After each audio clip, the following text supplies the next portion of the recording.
Je viens d'arriver à Savannah, en Géorgie.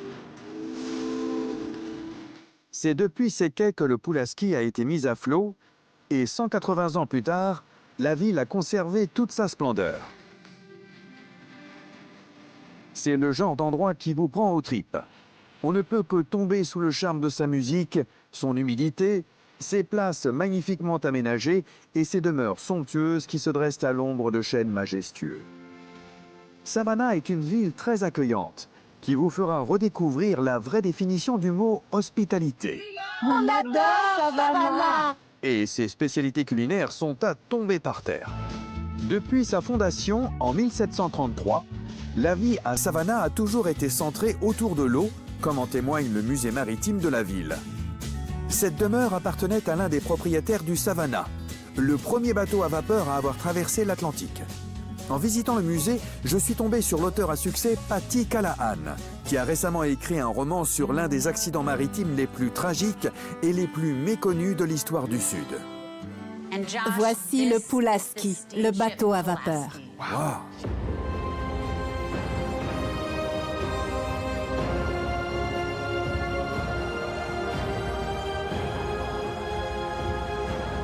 J'imaginais pas du tout que les premiers bateaux à vapeur ressemblaient à ça. Ce navire était un vrai mastodonte. Il faisait plus de 90 mètres de long, ce qui fait 2 fois la longueur du bateau sur lequel les colons sont arrivés. J'ai entendu dire qu'on l'appelait le Titanic du Sud. Cette comparaison vous semble juste? Elle est justifiée pour de nombreuses raisons. Par exemple, les canaux de sauvetage. Il n'y avait que ces 4-là? 4 canaux de sauvetage pour 190 passagers. Mais à part ça, il y avait l'innovation, la vitesse, la richesse, l'orgueil. Si le naufrage du Titanic est resté gravé dans les mémoires, celui du Pulaski a été oublié. Jusqu'à aujourd'hui. Ce navire a été conçu pour faire quoi? Il a été conçu pour impressionner par sa vitesse et sa démesure. Pourquoi était-il si rapide? Il avait 2 roues à aubes latérales hautes de 3 étages. C'était impressionnant. Il était vraiment à la pointe de la technologie à cette époque. Oui, mais la technologie des bateaux à vapeur n'avait alors que 30 ans. Rappelez-vous les 30 premières années de l'aviation. Il y a eu beaucoup d'accidents. Malgré les risques, le Pulaski rencontre un franc succès. Le bateau part de Savannah et récupère d'autres passagers à Charleston avant de mettre le cap sur Baltimore, dans le Maryland. Le voyage dure seulement 2 jours, soit 2 fois moins longtemps qu'avec les bateaux à vapeur plus anciens. J'imagine que les gens qui voyageaient à bord devaient être très fortunés. Des personnes fortunées, mais qui venaient de partout. Des familles influentes du Sud, dont le propriétaire du navire. Lamar. Gazaway Bug Lamar. Gazaway Bug Lamar, dont le nom peut prêter à sourire, est un riche marchand de Savannah qui a investi une partie de sa fortune dans le développement des bateaux à moteur. Il fait construire le Savannah en 1837. Il est tellement fier de son nouveau bateau qu'il décide d'emmener sa femme, ses 6 enfants, sa sœur et sa nièce pour son premier voyage. Comme beaucoup de propriétaires terriens du Sud, Lamar a fait fortune dans le commerce du coton. En d'autres termes, la plupart des passagers fortunés à bord du Pulaski possédaient des esclaves. Y avait-il des esclaves à bord? Pas beaucoup. Ça s'explique car ce bateau allait dans des territoires libres. Oui. Donc ils n'emmenaient pas leurs esclaves avec eux. D'accord. Peut-être quelques domestiques. Ils figuraient sur le manifeste du navire? Oui, mais ils n'avaient pas de nom de famille et parfois pas de nom du tout. Les esclaves à bord sont inscrits comme passagers. Mais leur véritable nom n'est pas marqué sur le manifeste. On ignore donc leur identité.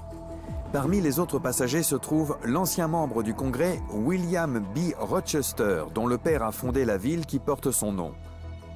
Ces riches passagers ont également emporté de l'argent à bord du Pulaski. Ils l'emportaient avec eux pour l'été. Ok. À l'époque, le papier-monnaie n'existait pas, donc c'était des pièces. Il y avait de l'or, de l'argent, et tout cela était mis dans des coffres parce qu'ils allaient partir pendant des mois. D'accord. Les pièces de cette époque sont très recherchées par les collectionneurs de nos jours. Une seule de ces pièces peut valoir plusieurs dizaines de milliers de dollars. Le Pulaski a donc coulé avec à son bord un trésor aujourd'hui estimé à plus de 20 millions de dollars. Quand est-il parti de Savannah? Il est parti le 13 juin 1838 à 8 heures du matin. 90 passagers sont montés à bord à Savannah et 60 autres à Charleston. Peu après 23 heures, dans l'obscurité de l'Atlantique, une catastrophe se produit. Ils ont navigué vers Baltimore quand la chaudière de tribord s'est asséchée. Le mécanicien en second a versé de l'eau très froide dans la chaudière en cuivre bouillante.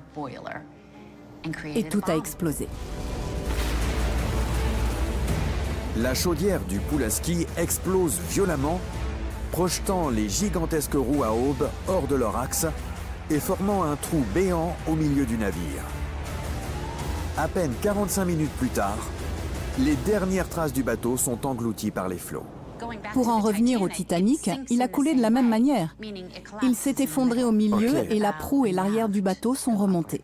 Qu'est-il arrivé aux 190 passagers qui se trouvaient à bord? On n'a jamais revu le capitaine. C'est son second, Ebert, qui a aidé les gens à monter sur les canots de sauvetage. Sur les 4 canots, seuls 2 étaient en état. Bien sûr. Seulement 2. Si certains passagers parviennent à s'enfuir dans les canots de sauvetage, d'autres survivants s'accrochent à des morceaux du pont pendant 5 jours jusqu'à ce qu'une goélette vienne leur porter secours. Sur les 190 passagers, combien ont survécu? 59. C'est tout? C'est tout. Le Pulaski est tombé dans l'oubli pendant près de 2 siècles. Mais il y a quelques années, une équipe de chasseurs de trésors a affirmé avoir retrouvé une partie de l'épave au large des côtes de Caroline du Nord. Après avoir remercié Patty de m'avoir raconté l'histoire du Pulaski, j'ai quitté Savannah pour aller à la rencontre de l'équipe qui aurait retrouvé sa trace. J'ai fait 500 km de route pour me rendre au port historique de Wilmington, en Caroline du Nord. Situé à la jonction entre le fleuve Cape Fear et l'océan Atlantique, Wilmington était déjà un centre de commerce maritime bien avant la Révolution américaine. Depuis la ville voisine de Wrightsville Beach, j'ai pris un bateau qui m'a emmené au large des côtes. Je comprends mieux pourquoi l'épave du Pulaski est si difficile à trouver. Après avoir navigué pendant près de 3 heures en direction du large, on a rejoint le Blue Water Rose et son équipage de chasseurs de trésors, Micah Eldred et le capitaine Mark Martin. C'est bon. Josh, enchanté. Ravi, Josh. Je suis Marc. Salut Josh, Micah. Enchanté, Micah. Blue Water Ventures, l'entreprise de Micah et son PDG Keith Webb ont déjà trouvé plusieurs trésors, dont ceux du galion espagnol Santa Margarita et du bateau à vapeur North Carolina. Mais ils sont maintenant à la recherche de l'épave du Pulaski.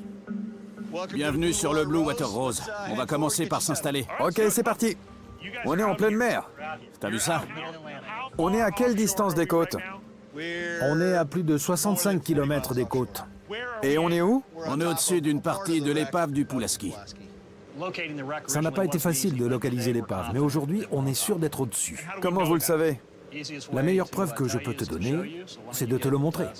Habille-toi et on va aller dans l'eau pour voir ce qu'il y a en dessous. Aucun problème, je suis prêt. Je m'équipe et je plonge. La mer est agitée, il y a beaucoup de courant. Par chance, l'équipe a laissé une ligne de vie que je peux suivre jusqu'au fond marin, à environ 30 mètres de profondeur.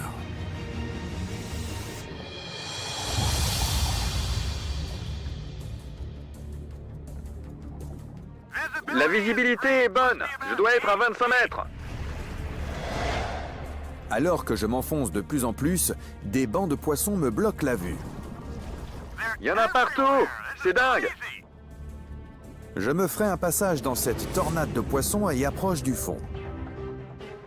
Ça y est, je le vois.